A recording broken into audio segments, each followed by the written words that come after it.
બરોબર જ છે. નમસ્તે વિદ્યાર્થી મિત્રો. મારું નામ ઠાકોર રવિ છે અને હું સ્વામી વિવેકાનંદ સર્વોદય બેંક એજ્યુકેશન કોલેજ મહેસાણાનું પ્રશિક્ષણાર્થી છું. હવે હું તમારો પરિચય મેળવીશ. તમારું નામ શું છે? તમે ક્યાંથી આવો છો? બેસી જાઓ.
વિદ્યાર્થી મિત્રો, આજે આપણે ધોરણ 8 સંસ્કૃત વિષયના વર્ગખંડમાં મહાકવિ કાલિદાસ વિશે અભ્યાસ કરીશું. આ મહાકવિ કાલિદાસનો ચિત્ર.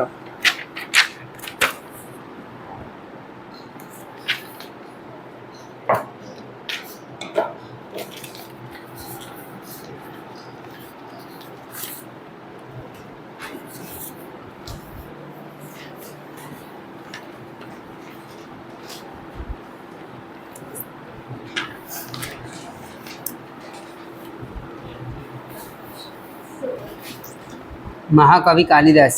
સમય. કાલિદાસના સમય અંગે વિદ્વાનોમાં અનેક મતમતાંતરો છે. તેમ છતાં એક દંતકથા અનુસાર તેઓ રાજા વિક્રમાદિત્યના નવરત્નોમાંના એક ગણાય છે. તો ક્યાંક તેમણે રાજા ભોજના દરબારી કવિ તરીકે માનવામાં આવે છે. તેથી કાલિદાસનો સમય ઈસવીસન પૂર્વેની પહેલી સદી ગણાય છે. જીવન. કાલિદાસને કવિ કુલગુરુ, મહાકવિ, કુલ શિરોમણી, રઘુકાર, નાટ્યકાર અને ઉપમા કાલિદાસસ્ય વગેરે જેવા નામો અને વિવિધ પદવીઓથી ઓળખવામાં આવે છે. સંસ્કૃત સાહિત્યનું સર્વશ્રેષ્ઠ અભિજ્ઞાન શાકુંતલ નાટક જર્મન કવિ માથા ઉપર મૂકીને નાચ્યા હતા. એક દંતકથા મુજબ કાલિદાસ જે ઝાડની ડાળ પર બેસતા હતા તેને જ કાપતા હતા, એટલા તેઓ બાળપણમાં મૂર્ખ હતા.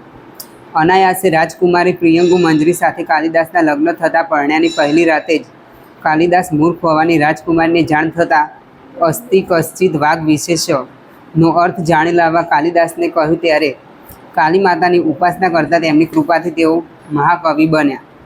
કૃતિઓ. તેમના 2 મહાકાવ્યો છે, કુમાર સંભવમ અને રઘુવંશમ. 3 નાટકો છે, અભિજ્ઞાન શાકુંતલમ, માલવિકાગ્નિમિત્રમ અને વિક્રમોર્વશીયમ. અને ખંડકાવ્યો 2 છે, મેઘદૂતમ અને ઋતુસંહારમ. તો વિદ્યાર્થી મિત્રો, આના અનુસંધાનમાં હવે હું તમને કેટલાક પ્રશ્નો પૂછીશ. જેને જવાબ આવડે તે પોતાનું આંગળી ઊંચી કરીને જવાબ આપવા પ્રયત્ન કરશે. કાલિદાસનો સમય કયો માનવામાં આવે છે?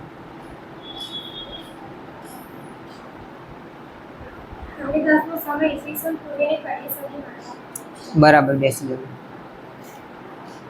કાલિદાસને બીજા કયા નામો અને પદવીઓથી ઓળખવામાં આવે છે? કાલિદાસને કુલગુરુ, મહાકવિ, પુષ્પકવિ, નાટ્યકાર અને એવા ઘણા નામોથી તેમને ઓળખવામાં આવે છે. અતિ ઉત્તમ જવાબ. સંસ્કૃત સાહિત્યનું સર્વશ્રેષ્ઠ નાટક કયું છે?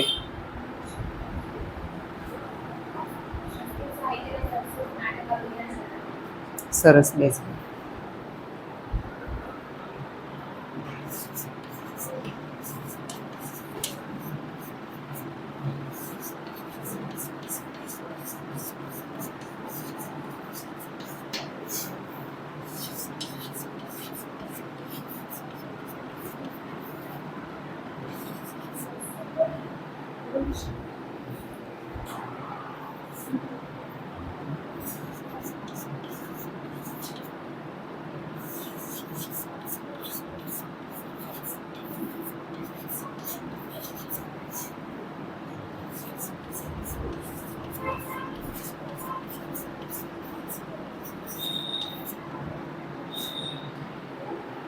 કાલિદાસના લગ્ન કોની સાથે થયા હતા?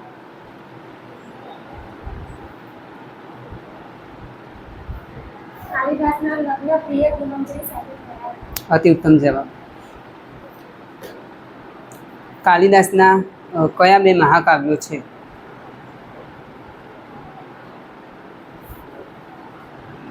કુમારસંભવ અને રઘુવંશ એ કાલિદાસના બે મહાકાવ્યો છે. તમારો જવાબ પ્રશંસનીય છે. બેસી જાઓ.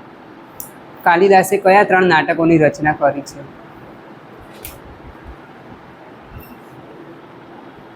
કાલિદાસે અભિયા શાકુંતલ માલવિકા ભવિષ્યના નાટકો.